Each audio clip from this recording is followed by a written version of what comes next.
Welcome to the Sandy and Toddcast, a podcast about all things strange, unusual, and a little bit odd. Why? Because that's how we roll. What are we talking about this time? Check it out. Hello, Toddcast. Oh, hi, Sally. How are you? Episode 3, we're going to do Twisted Towns this week, Todd. Which is kind of cool because it's an idea that we had for a podcast that never really came off the ground. No. But the idea for it actually came because I was on my way to an investigation to actually do some paranormal investigating. And we were driving through some small towns. And I said, you know, all these small towns have their welcome to, Happyville or whatever it is. And they've got that nice sign when you drive through. And it was summertime. And it's like the weekend of August 17th is the get together of the church of the blah, blah, blah. And the, polka show and all that kind of stuff.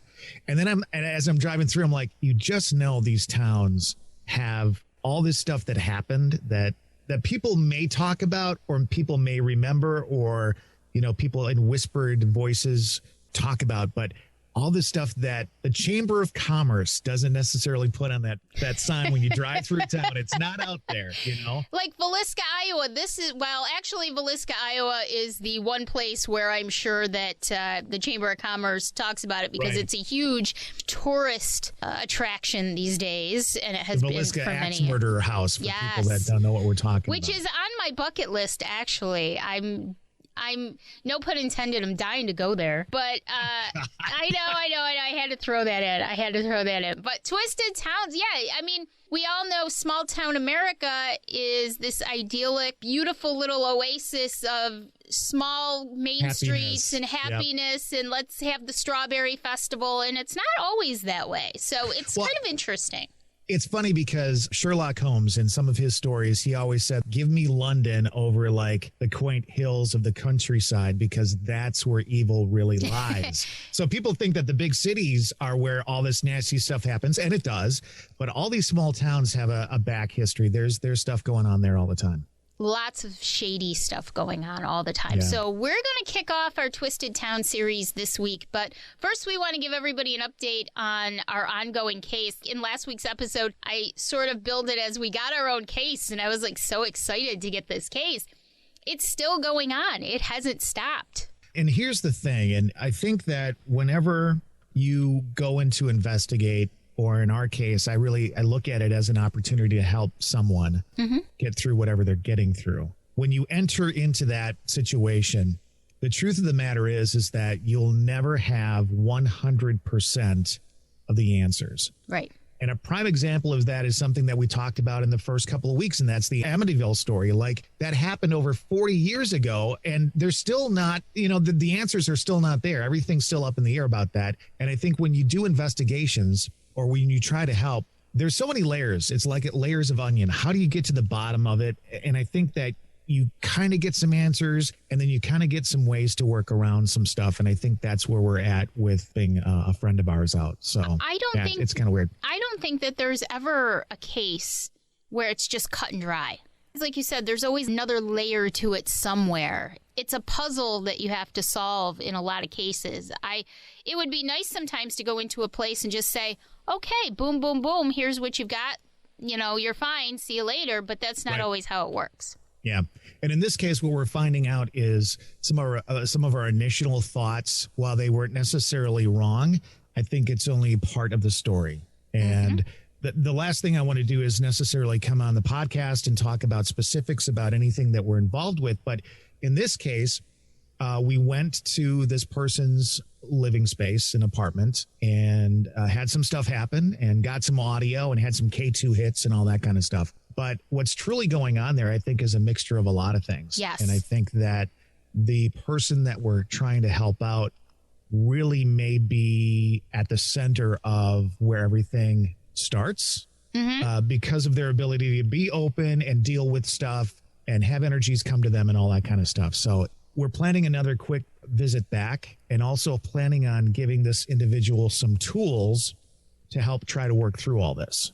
It just kind of, the farther into it we get, the more of a read I start to get on things, and we were just discussing last night, I sort of had an epiphany, I guess you could say, and I thought to myself, this is the angle that I think may be going on, because, as I said, when I try to, and I always say for lack of a better term, because I'm not really sure what you call it, but when I try to tap into this person's energy, it's very fuzzy, and there's about 6 or 7 different emotions that I'm feeling from this one person. Not that that's not okay or doesn't happen to people, but in this situation, it's kind of putting me on guard as to maybe this is going on or this could be going on. It's sort of, something is still not sitting right. We don't feel like we have everything that we need right now. Right.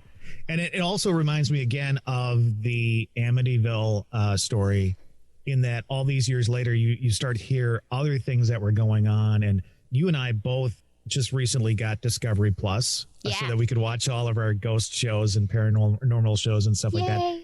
And they have a great documentary on there about the Amityville story, which I watched. I know you watched. I love it. It was very enlightening. And I also saw that they have something on the Warrens that I want to watch too. So did you see that? No, I didn't see that. So you're going to have to, we're like little kids. We're like, we got Discovery Plus so we can watch our ghosty shows. It's the same group that did the other documentary, but it's on the Warrens themselves. So it talks about a lot of their major investigations, including Amityville, including the stuff that kind of kicked off The Conjuring and all that kind of stuff. So the Warrens, I'm looking forward to that. Me too. Then let me know what the name of that is, because I haven't seen it. Like called The Warrens or something. I mean, if you look, you'll find it. All right, thanks for that. Lorraine, in love. Thanks, Sherlock. Lorraine, in love. They've gotten some mixed reviews over the years that they've been doing what they do, and I really believe that there is something there. I mean, if you have the ability to not only help people but to make a living out of it, why wouldn't you take advantage of that? Well, and here's the thing. I mean, when they did the Amityville investigation, the only thing they asked for was gas money, right, and for their tolls on the freeways to be paid. That's it. They didn't ask for so. And the other thing is, I don't care if you're Ed and Lorraine Warren, if you're Zach Bagans, if you're the guys from what's now Ghost Nation or TAPS or whoever you are.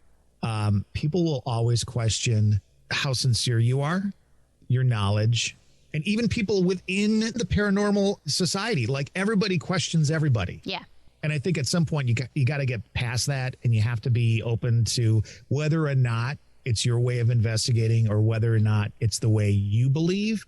You still have to be open to other ideas. It's, so. Everybody's different. Everybody approaches things different. You could apply it to pretty much anything in life. We all handle things. We all approach things differently. Our style is developing into something that may be very different from a Ghost Adventures style, which, it's entertainment. But our style is different. I had an epiphany last night, and I don't know that I'm necessarily proud of this epiphany. Okay. There is a show called Kindred Spirits, and it's Amy Bruni and Adam somebody or another. Barry. What? I'm sorry, what? Barry. Adam Barry. Adam Barry, that's right.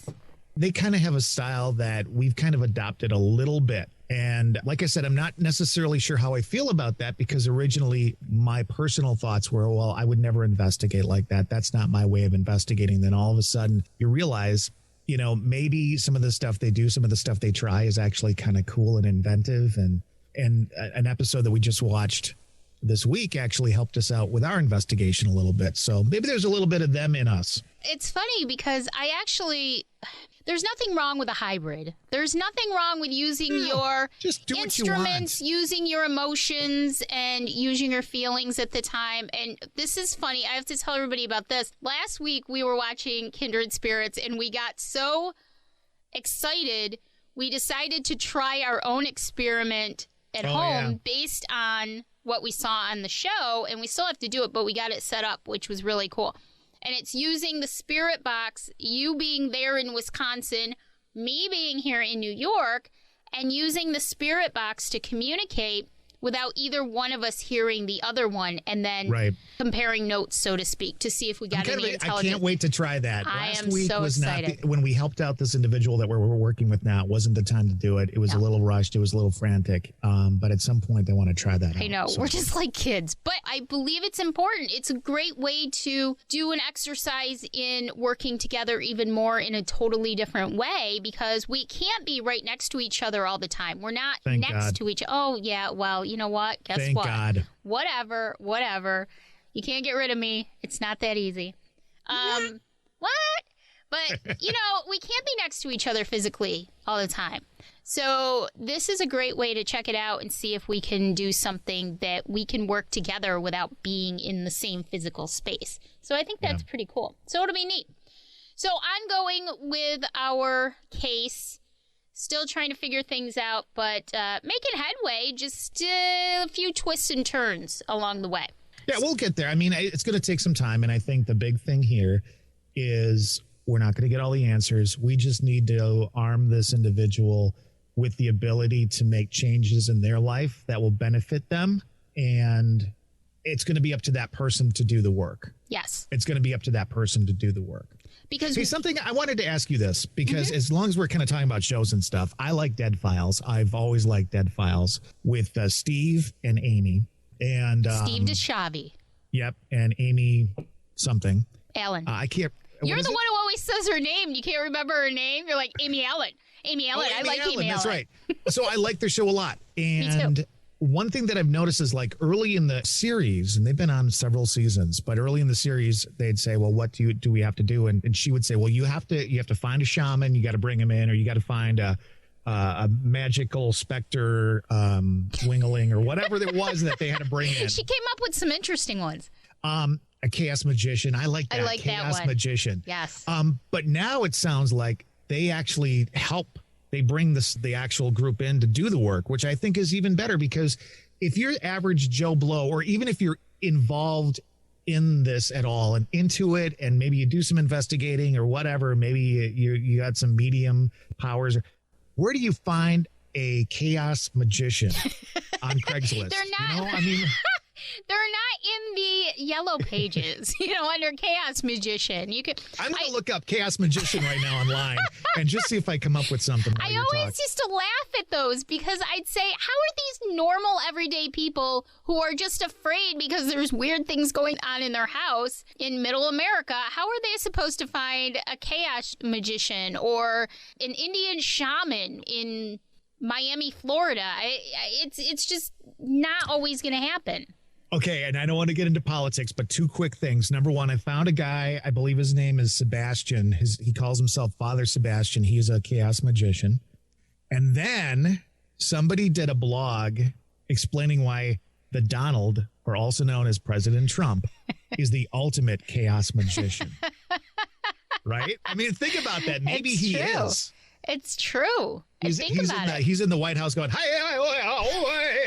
and stuff like that. And then, well, at this point, it wouldn't surprise me, because anything's possible at this point in time. True. But yeah, I like the direction that Dead Files is going in, especially the new episodes on Discovery Plus. Not to keep plugging Discovery Plus, but it definitely is worth the $4.99 a month. A month. But I love the new approach that they take. Did you notice it's different? It's a little streamlined, I think. Yeah. And I like that. Yeah. For a long time they had a formula and they followed it, and it was the same thing every week. And that's okay, because it was a working formula. They've streamlined it a little bit, and I really like it. And Steve DeShavi now has a goatee. I know. Did you notice how short he is? I think he's short. Yeah, he is. I watched one episode last night, Tampa, Florida, a hotel in Tampa, Florida. And he's standing next to this woman, and she looked like, she was 6'5" next to him. And I sort of giggled. I said, I didn't realize how short that man is. But I follow him on Twitter or something like that. One of them. And I do like him a lot. He was somebody that was on the scene during the 9/11 attack. Mm-hmm. He was on the ground there, and actually has had health issues because of breathing and all that nasty stuff. So hats off to him for that. Yep. The goatee looks great, and his girlfriend is very pretty. So I don't know who his girlfriend is, but now I got to check him out. Okay. She's smoking hot. Really? Yeah. I'll have to check it out. Yeah. So we have been immersed even more in the paranormal world. Lots of stuff going on. And but I have to tell this quick story about what happened to me because you thought it was absolutely hilarious. So, oh, God. Is this the thing on the microphone story? The stink bug. I hate stink bugs, okay? I know that they don't really do anything to you. Except stink. Well, only if you try to squish them or kill them. They don't stink otherwise. They just kind of annoy you. And they're everywhere this time of year. And I hate them because they make these horrible sounds when they fly around and then they thump when they land on something. It literally is a thump. And it's creepy and I hate it. Now, it's winter, so it's odd that you have stink bugs around, which means that they're living in your house. Yeah, they come inside. They come inside in the wintertime to get warm. I hate it. Everybody has them. We all have them, but they're annoying, and I hate them. It's sort of like mice. I don't really want to kill stink bugs. I don't want to kill mice. We have 2 cats, and every once in a while, they would bring a mouse up from the basement. Now, they're just tiny little field mice. I don't want them to die. Do not want them to die. So I make Dave put them outside all the time. And everybody's like, well, they're going to come back in. I said, I know, but at least they're not going to die. So, but the problem is that when they're in the house and they're near me, I scream bloody murder. It's like a movie. I scream. I can't help it. It's just a trigger reaction. I scream. This is the same reaction with stink bugs. So what you're telling me is it's a little bit like this. Basically, that's what it sounds like. Now, Dave, after all these years, Dave and I have been together like 19 years, almost 19 years. He understands what's going on. He immediately goes to get the box and the broom when there's a mouse in the house, and he tries to corner it so that we can put it outside. He just hears my scream and knows what to do. I'm the same way with stink bugs.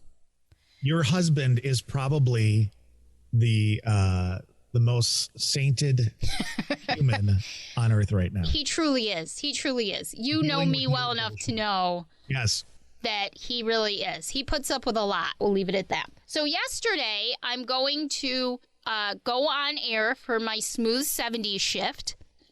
And I talk a little bit, and I happen to look out of the corner of my eye at the microphone. And sitting on the little black cover on the microphone, what do they call that? The shield? They call it a mic condom or a muff.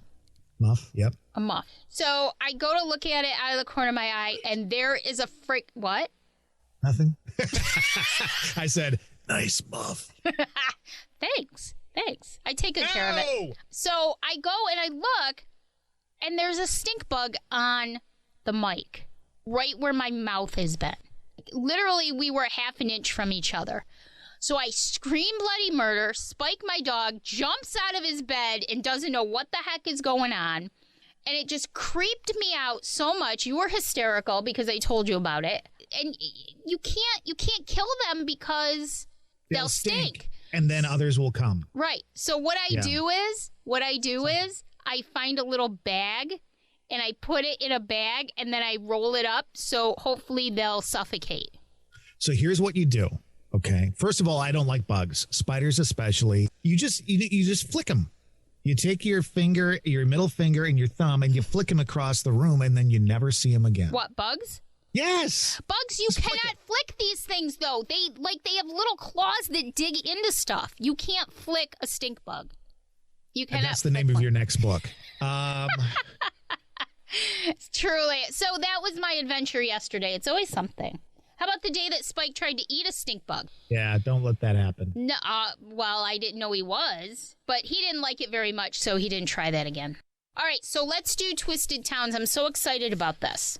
All right, this is our first one, so we really don't know what we're doing yet. I know that we know where we're talking about and what we're talking about, but we haven't really thought much about like the presentation of it. So give us a little room on this, and we hope to do these every once in a while because I've got a town that I want to talk about soon as well. I'm very excited to do your town too because I think these are really neat. Your town is your town, right? My town is my town. Now, I didn't live there my entire life. I lived in central New York around my town. I live just outside of Utica now, but it is basically my town, my city, Utica, New York. And most people who live in their own city or their own town Not everybody has positive things to say about their town anyways, Right, but for the most part, I would say that Utica is a great city. It's had its ebbs and flows. It's gone up and down over the years. When I was in college, I took a couple of history classes on Utica in the 1800s, the 1900s. They were very, very interesting. So I don't know how it came up, but I remembered that Utica was actually at one point a huge area in New York State for the mafia. And I remember my mother talking about Turk Zogby. He is a relative of mine on my mother's side of the family. We are Zogbys. And so I thought, well, why not look into this for Twisted Towns? Because there is a lot of history here that people may not know. I didn't know that the mafia was still that prevalent in the 70s, 80s, and 90s. Because when you think of the mafia, the mob, you think about Chicago in the 20s and 30s. And Right. you don't think about small town America being a hub for the mafia, especially when I'm growing up. Well, especially Utica. I mean, nothing against the town, but it's not a New York. It's not a Chicago. It's not a Miami or anything like that. It's Utica.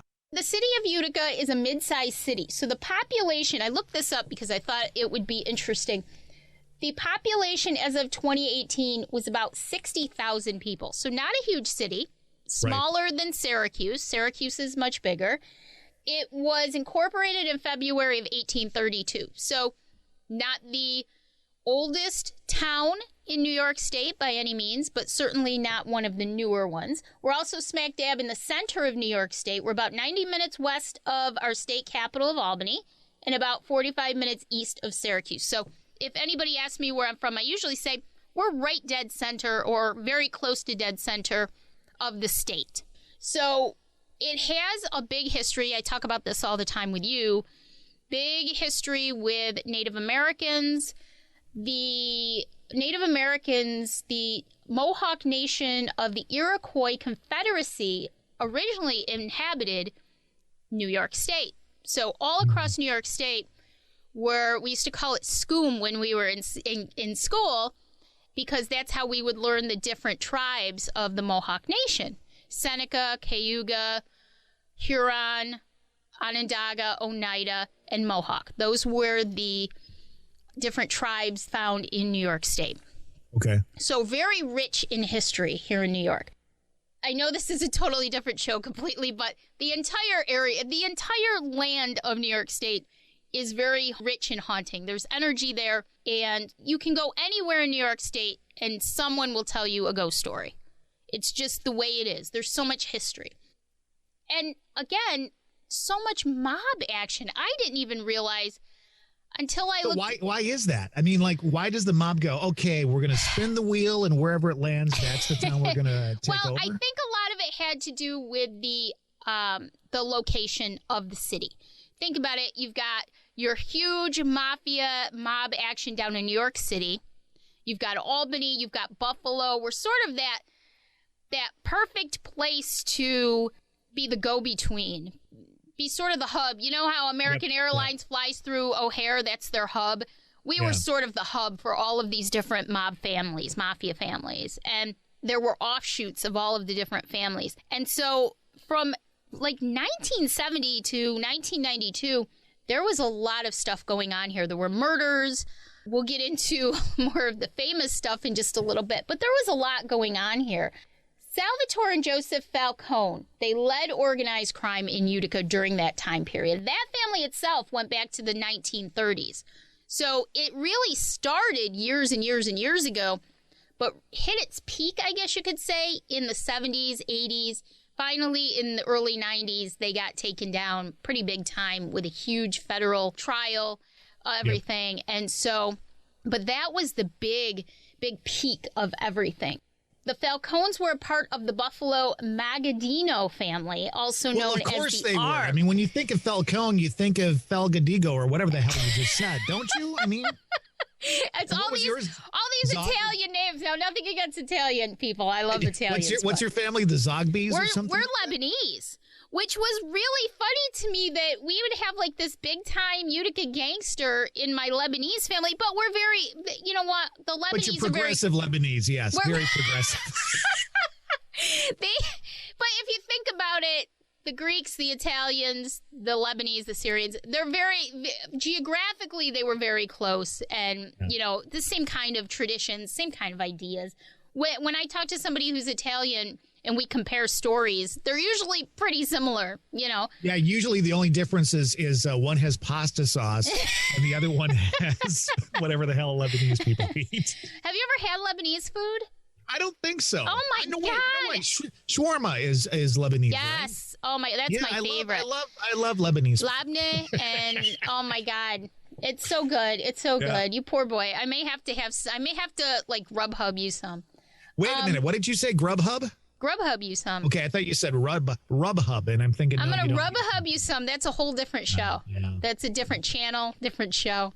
Yeah, with the lights down low. Yes, okay.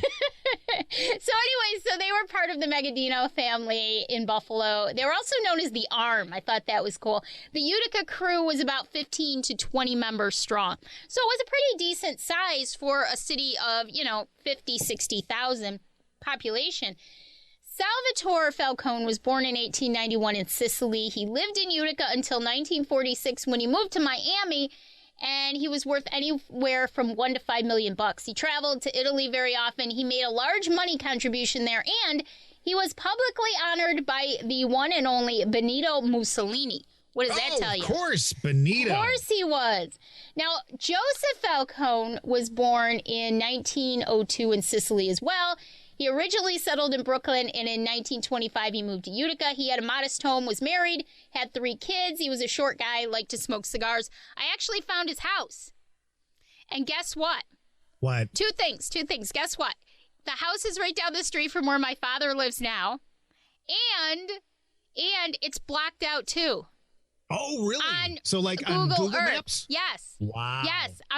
I'll send you the picture. I'm going to put it up in our podcast too on the YouTube video of our podcast because it's pretty cool to see. Yeah, I thought that was really neat. And I just looked it up the other day and I thought, oh, you're kidding me. And what did we say about the Amityville house that the neighbors didn't like? There was something about like Google blocks stuff out. I don't know. There's all sorts of stories about why they do it, but probably because a lot of people, it's kind of a tourist attraction probably. In Utica. Yeah. Tourist attraction. That just makes me laugh because I know the city. But I thought that was also funny that it was right down the street from my dad, right on Mohawk Street. I'll put it up in the show notes. It's, okay. Can I put up a map too so that we can actually see where the house is? I'm going to put up a map so everybody can see. It's pretty. I don't know. I love finding this stuff out because you know that I'm a huge local, regional history, American history fan. I was never huge on European history, Asian history, although I took classes in college. But I love local. I just don't feel like people realize or understand, maybe they take for granted the history that they're literally walking on, that their feet are standing on right now, the history. There's not enough of an appreciation sometimes, I think, for that. So getting back to the mob, the family that the 2 brothers led in Utica was involved in things like bootlegging, alcohol, counterfeiting in the 1920s, bookmaking, floating dice and card games, and extortion, strong-arm tactics, organized thefts and robberies, receiving fencing of stolen goods, labor racketeering. So they did the whole 9 yards here in Utica. They were even suspected of international narcotics trafficking.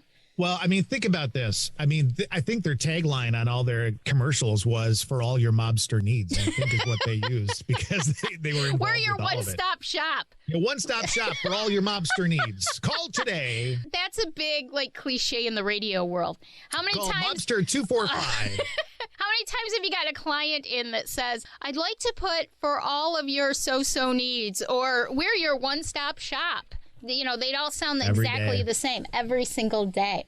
So here's the timeline of the 70s and the 80s in Utica, and it's kind of fascinating how interwoven everything is. Now, this is where we get into, murder, jail. Salvatore Falcone died in 1972, so he died early on in this era of the mafia in Utica. But right up until his death, he was heavily involved in both Utica, New York, and the Miami mob scene. So he was double duty for in all Utica. Your mobster needs. Exactly. In the tri-state area. Well, and I'm sure it was. So we're about 4.5 hours from New York City. Such an easy route. With it to this day, they catch people on the thruway, the New York State Thruway, all the time, running drugs. You know, you can go north up 87 to Albany, the thruway west right to Buffalo. I mean, they catch them all the time. So it was an easy route in between everything to be able to run drugs and do all of this stuff. In 1974, the Buffalo boss, Stefano Megadino, he died. So Joseph Falcone, who was getting old himself, he was the younger brother, but he was getting old too, he kind of assigned a mobster named Persico. He kind of took over a little bit, and he ordered members of the Colombo family to move into the area. Now we've got another family in Utica. In the meantime... Any relation to the famed TV investigator Colombo? Probably not. I don't know where they got that name. I should look that up. I don't know. I was just being silly. I know you were. Nah, just one more thing, ma'am. We used to watch that show. I love him. He's great. I know. I love that you could never tell if he was looking at you or at the person across the street because of that eyeball. I know. Those, they don't make shows like those kinds of shows anymore. I don't watch much. I don't even watch much regular TV anymore. I watch my ghosty shows, my documentaries. That's what I watch these days. So, in the meantime, Tony Falange, a top lieutenant in the Falcone family, begins making moves, and he starts showing disrespect to Falcone himself. It is funny that I know a lot of these names because a lot of these names are still in the city of Utica now. I grew up with these names. So it's kind of neat to be able to talk about this because you know these names. By 1976, September of 1976, things start to get shaken up even more because a man named Albert, they called him Crazy Al Marone, was released from prison after he used violence to collect on a loan. He immediately began making threats against everyone and expressed his intention to take over Utica's rackets. Marone had a history of violence. He'd been implicated in 2 murders in the early 70s, but never brought to justice for them. But they are pretty sure that Marone was behind the murders. And it's weird because, stereotypical mobsters, they don't have to kill them themselves. They just tell somebody in their family, hey, go kill this guy, and we'll see about that later. But they'll say, hey, go kill this guy, and they do.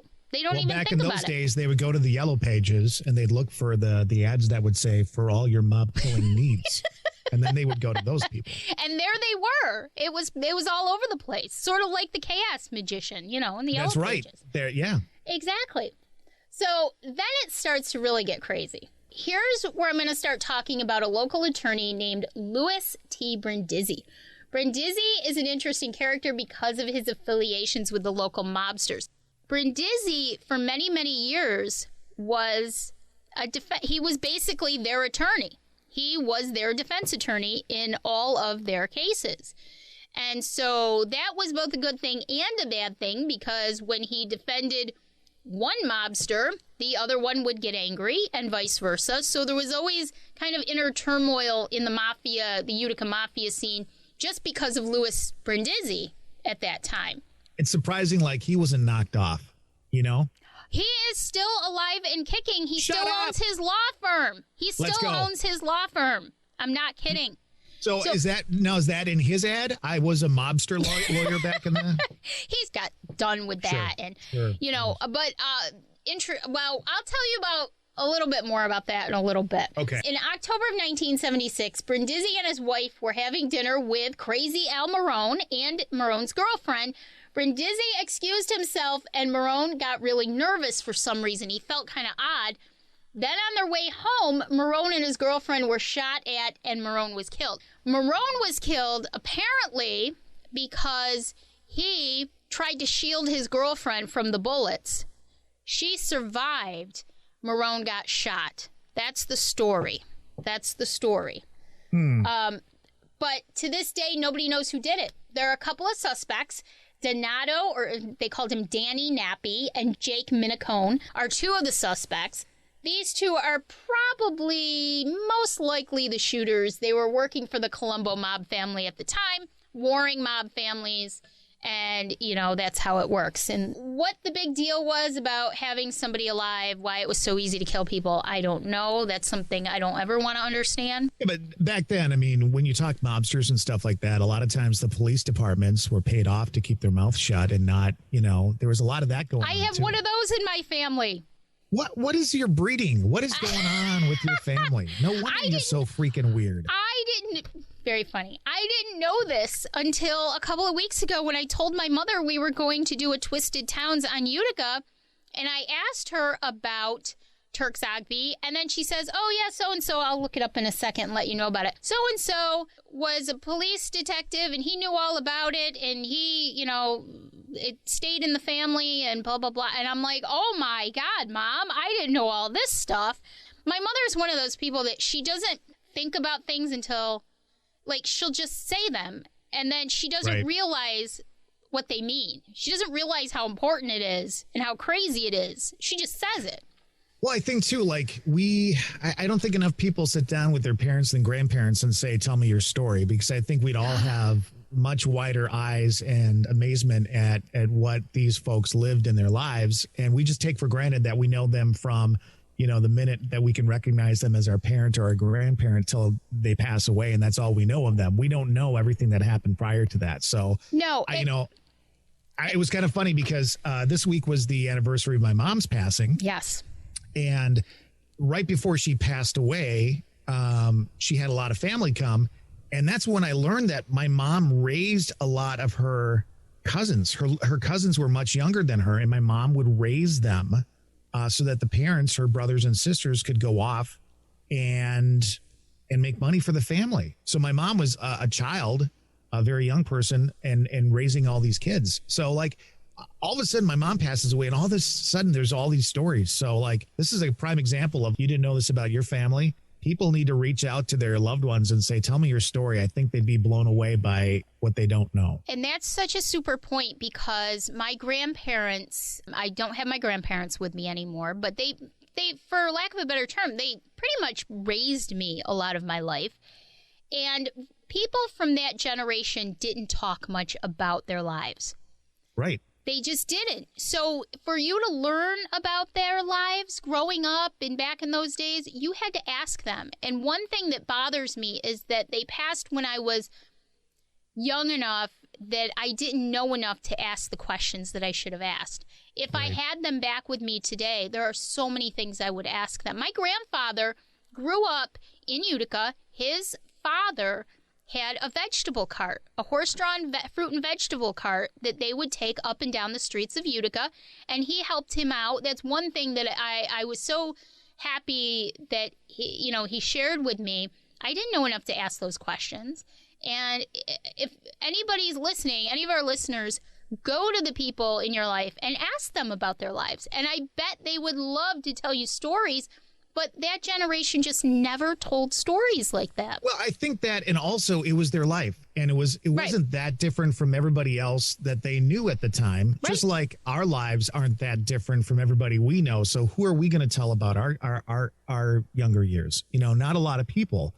And I mean, we could do another segment called, family, whatever, and tell stories about, how grandpa had a car that had skis on the front to get through the snow and delivered mail and shit like that. And I mean, everybody needs to do that. So I didn't mean to step into your story about Utica and all that kind of stuff, but all your family connection to the mob. If I would have known that when you reached out to me, there's no way you and I'd still be talking. You would have been out here visiting already. I'm lucky there's not a hit out on me someplace in the Utica market. That's all gone now. But the Zogby family's out there looking for Todd Michaels, and I've got a freaking crosshair on my forehead right now. Just from me. This conversation gave me time to look up my conversation with my mother. Okay. So I asked her, I said, do you know anything about Turk Zogby? Because my mother knew Turk. And she says, he was a real gangster in Utica, prison many times, friends with cops, was really a nice guy, believe it or not. Sopranos type, LOL. And I said, Todd and I are starting a podcast. We're going to talk about it. Is he like a cousin of mine? She says, yes, a third cousin. So Turk Zogby, which I'll be talking about Turk shortly. He was a third cousin. I go, is he dead? And she says, don't think so. Your brother Barry did his roof, but not sure when. So I don't know if he's alive or dead. I don't want to know. And there's another thing. I would not do Turk Zogby's roof because if you fuck it up, this guy's coming after you. Yeah, but he's probably 95 now. He's probably matter. 95. They go in the yellow pages and they find the mobster hits. And I'm telling you, this man, wait until you hear some of the things. He's been involved in murders and everything. So his real name was Jack, by the way, Jack Zogby. So my mother goes on to tell me the story. She says, when I was about 16, I was dating Johnny Morocco. Of course she was. A wannabe gangster, and somehow Turk found out and got to him and told him to stay away from me, and he did, LOL. And she goes, and Turk's buddy in crime was Paul Zogby, the cop. He was on patrol and saw me standing with my friends on the busy corner that's right on Genesee Street in Utica. They used to call it the busy corner. The streets came together. Is that euphemism, though, for working the street corner? No. Okay, just wondering. I'm just thinking about your family history. Wild. My mother was pretty wild back then. I'm just thinking about your family history. It could be. You don't know. So they were Maybe talking. Ask that question. I know. You might as well. No, she was talking to some guys. She says he got out of his patrol car and put me on the bus. So that was Paul Zogby, the cop. So, see, there was a lot of police interaction back in the day. I listen to that story and I hear her and her friends, quote unquote, on the corner, quote unquote, talking to her friend. She's gonna love you after this. And then a cop comes along and she gets shipped off on a bus. I mean, there's a lot. There are many interpretations to that. She's gonna love you when she hears this one. That's fine. So my mother had a few of her own stories to tell about this, and what better person to ask? Because I was born in 71, so my mom was like 21 when I was born, so she's just old enough that she was right in the middle of everything going on in the city. So I just thought that was really funny. My mother had her own stories to add to the whole thing, and she knew Turk, and I've never met. You know what? I'm not going to say I've never met Turk, because when I was a child, I probably at some point was in a room with Turk. Get him on the phone. Let's talk to him. Wouldn't that be great if I could get him on the phone? Yes. What are you talking about? Beep, beep, beep, beep, beep. You know what? I'm going to have to track him down. Wouldn't it be hilarious? If he's alive. My mother doesn't know. Listen, my I mother's don't know crazy if it'd be hilarious too. Because he might, talking to a guy about his mobster days may not be the best thing for a girl in Utica to do. Yeah, but you know what? I'm family, so he probably would. I'm not kidding. He probably would. You figure he's got to be like 90 if he's alive. I'm going to be 50. I mean, Here's another thought for you. I mean, maybe he's got some mobster money set aside. I know. Play up to that. In his mattress. And when he passes away, you get it. You know what I'm saying? You never know. I should cozy up to the mobster. Hell yes. You never know. I'm telling you. So... But if your husband ever pisses you off, you can give him a call and have him knocked off. I don't think there's much left in Utica except, just regular crime, as sad as that is to say. But, so nobody knows who killed Marone at this point, but those were the two big suspects. There's also another suspect. He was a lieutenant. I find it very interesting that the families had ranks. A lieutenant, the flange lieutenant named Angelo Conti, who was reported to have wanted Marone dead. So there's a few. The idea is that Nappy and Minicone shot him without permission, showing disrespect, which sets the scene for this long and drawn-out bloody mob war for the Utica, New York rackets. That kind of kicked it off. That kicked the whole thing off, made things, dialed it up 10 notches. And so over the next handful of years, there were people getting killed left and right in Utica. There was a mobster's wife who got killed. Her name was Dawn Grillo. I'm sure lots of people remember that story. She was skimming money off of one family and possibly cooperating with the authorities. Not all mob wives were, these innocent little women. A lot of these mob wives were in it just as much as the men. Right. So her murder was interesting. She was strangled and her body was dropped into a ravine not too far from Utica. And I know exactly where it was dropped. And when her body got stuck on a ledge, this is so gross. When her body got stuck on a ledge, one of them climbed down, struck her in the head with a rock to make sure she was dead. And then he threw her the rest of the way down. Ow. And they don't care. That to them was another day at the office. So they're attributing it to mobster Dominic Breddy, He was one of another crew in Utica at the time. And after they killed Don, they went drinking at a local Italian restaurant. So they were all very cozy in the 70s. The 70s were big. It was when it started to really, really ramp up. Everything kept going on and on and on for the next several years. In 1983, January of 1983, a big thing happens. A thing, Todd. Remember the lawyer, Louis Brindisi? Well, Joe DeQuino, who was a young criminal defense attorney, happened to be working for Brindisi. He was shot to death inside the office.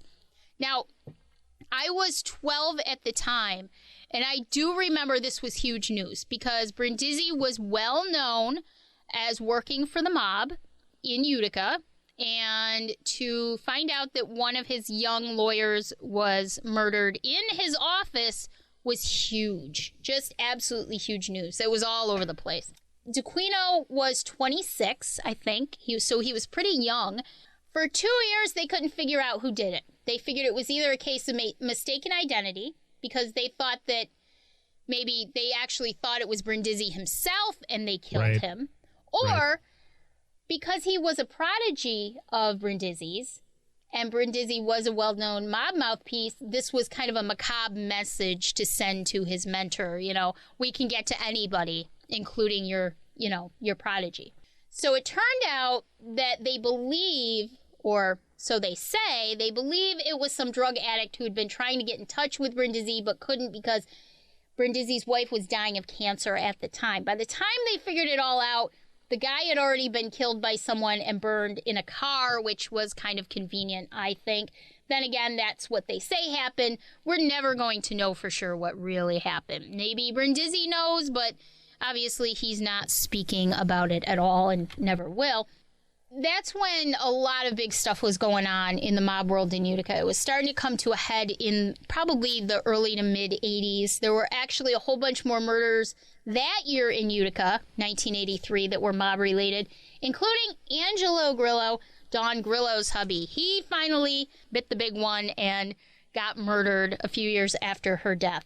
Towards the end of the 80s, organized crime in Utica started to wind down, mostly because they all had big mouths and they wanted everyone to know how tough they were, so they kept getting caught. They couldn't keep their dealings to themselves because in the mafia world, I guess, the more you brag about the horrible things you do, the bigger the man you are, the bigger the family you are, the more power you have. It was a different kind of mobster, I think, in the 80s. I watched shows about Chicago mobsters in the 30s, the 20s and 30s, and everything there was very quietly done. Even the St. Valentine's Day Massacre, they just come in, they shoot, they leave. And it was a little bit more difficult back then, I think, to put the blame on somebody. In the 70s and 80s, they sort of got full of themselves and they liked to brag about it, which ultimately, led to their demise. Yeah. I want to talk to your mom.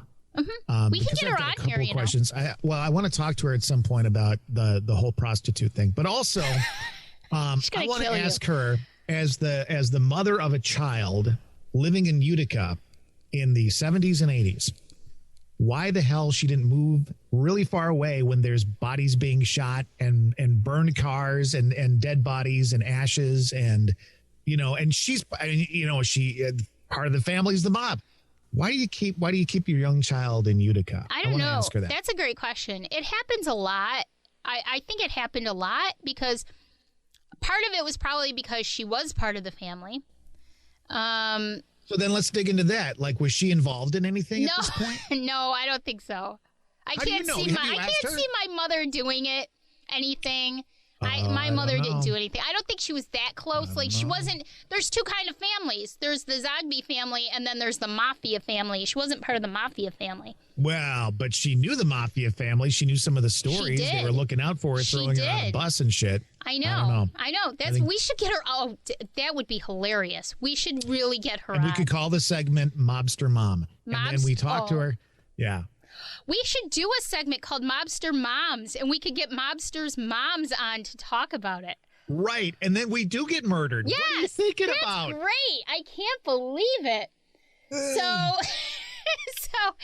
So anyways, just a couple of big notes. Jack Zogby is apparently my third cousin. I didn't realize he was my third cousin until I talked to my mom. We will get her on. Everybody called him Turk. He was involved in the big federal case of 1990. There was a huge federal racketeering case that pretty much decimated what was left of organized crime in much of our region, including Utica. So right around 1990, 1992, that's when it all kind of came down. They really were in, because of their big mouths, they were able to really pin a lot on them. So they kind of got rid of the mob scene. And I'm sure there's still some stuff going on, but not anywhere near the organized crime that there was years ago. If anything, it's just regular crime, like I said. The 1990 case was interesting because it brought down Minna Cohn, Anthony and Sarah, Turk Zogby, Betty Carcone, his son Russell Carcone. They were each found guilty of operating a criminal enterprise in Utica, including illegal gambling and extortion, transporting stolen property, the murder of Marone, and a bomb attack on Thomas Breddy. And I didn't write it down, but there was a murder case involving Turk. Turk is actually in jail for many years, off and on over the years, total. Good Lord. Yeah, so it was crazy there, and I'm just fascinated by the psychology of it, that they could just it's like going to work at the office, they just go and kill people. But again, there were police involved. Yes. There were city officials involved, and they were involved primarily because they were afraid of their own lives and their families' lives and all that kind of stuff. There was all that kind of stuff. And greed. They were getting paid handsomely for what they were doing, for turning in their backs and allowing it to continue. Like my mom said, Paul Zogby the cop was crooked. I asked her if I could talk about this, and she said yes. So you can blame it on my mother. Listen, any letters or any death threats can be directed straight at Sandy. Nothing to do with this side of the podcast at all. Okay? I'll give everybody Todd's address will be in the show notes. Sally Zogby, we'll call you now. We can do the witness protection program. We could have new names. And the other big note is about Louis Brindisi. He has a son named Anthony. Now, Louis gave up any connections to the mafia, the mob, back when it went down. So he hasn't been involved in any of that in years. His son, Anthony, is a great guy. I know him personally, and he's a really wonderful guy. He just happens to be, and he's in no way affiliated with the mob or any illegal activity, but he just happens to be a congressman. Oh, imagine that. He works down in Washington, and there's a big controversy going on right now because they are still counting the votes from the election on November 3rd between him and the Republican former congresswoman who decided to rerun. And at one point, I think there were 4 votes separating them. So this has been drawn out in court for months now. So what is he waiting for? He just needs to make the phone call and all that goes away and he's in charge. Yeah, I don't think there's a phone call to make at this point. I'm sure there is. Anthony, I will tell you, Anthony is a really upstanding guy. And there's always going to be accusations by the other party, so to speak, and certain people. Feel like maybe Sandy's been paid to say that? No, I actually love him. I'll have to put up a picture. Yes. I'll have to put up a couple of pictures I have of me with Anthony. He's a very nice man, and he's on the up and up. So there. Yes. So that's the mob world in Utica, the first installment of our Twisted Towns. And a lot of this stuff I just had no idea about. Pretty interesting stuff. I'm just going to, here's the statement of the show. One line, and I say it with all the love in the world. Your family's fucked up. And I know. Where do we start? This isn't even the tip of the iceberg. But yeah, so it's kind of neat. It's very interesting because you know that a lot of this stuff, most of them are dead and gone, and I know a lot of the names. I know a lot of the names that are still around, and you know, I'm sure they're relatives, and it's just an interesting thing to know about, to know that it's about your town, that there's a lot going on. Right. Well, not only your town, but your family. Yeah. Yeah, I didn't know we were that involved in it. I knew the name Turk Zogby, but I didn't realize how involved until I started doing research. And I think that the moral of the story, the moral of this episode is do your research. It's so interesting. Find out about where you come from and what puzzle pieces went together before you were even born to bring you into the world that you're in now. It's so fascinating. Yeah, get as much information as you can about mom's dealings in the mob so that you know what her mob name was and what her ranking was in the field. And Todd, we're gonna get my mom on. We'll get her on. I'm not letting up on her. I know deep down inside, I feel it. Your mom was part of the mob. We'll have to ask her what her mom name was. She was like Mama Zogby or something like that. She had a mob name, and nobody pissed her off because she'd make the meal. And then somebody would die because they ate the poison shit. If anything, she was just trying to get cigarettes. See? Possibly. Try to get give me a cigarette. Mama's like me needs a cigarette. That sounds reminds me of Large Marge. Remember Large Marge? No, but she was part of the mob too. She was a prostitute for 5 men at a time. That's why they called her Large. So we'll get her on here because she'll be a trip, and you can ask her all those questions. As long as she doesn't get offended by what I'll say. She won't. She'll have a ball with it. She'll have fun. So, do you have any idea what next week's episode will be? Oh, is that's on my shoulders? That's your choice next week. You know what I want to talk about next week? What? I want to talk about, for us, what constitutes decent evidence in an investigation. That's a great question. Personally. Yeah. Because for everybody, it's different.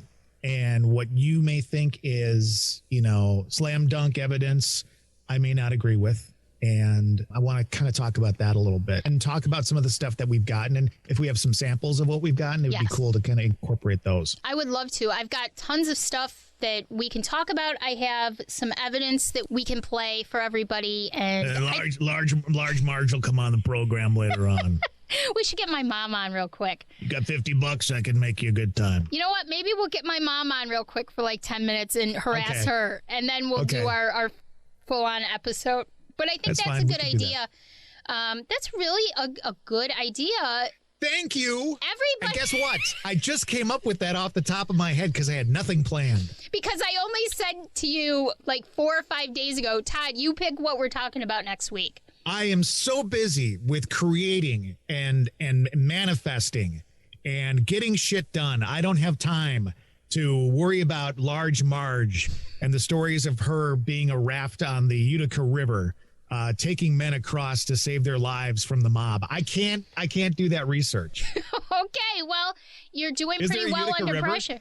There's no Utica. There's the Mohawk River. That's what I meant. I meant the Mohawk River, of course. And there's the Barge Canal. Well, and she was the barge. She was Large Barge Marge. That's right. So you see her floating in the water. You knew there were mobsters around.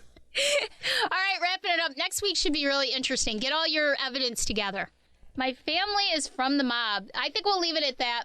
Thanks, everybody, for joining us. As always, you can find us on YouTube, the Sandy and Toddcast. Be sure to check us out and subscribe to our podcast. And we have a great announcement. We will soon be up on Apple and Spotify. Yep. And we'll make the announcement probably next week that we're ready and we're ready to go. And soon it'll go to our Facebook page, all that kind of stuff. So if you follow us there, you'll know when new stuff comes out. Follow us on our Facebook page, The Sandy and Toddcast. It doesn't get any easier than that. It's the name of our show everywhere. All right. All right. Thanks, guys. Bye. Bye. How many more miles left in this race? How long it takes, I don't know. In the end, it ain't about the pace. It always ends at the crossroads.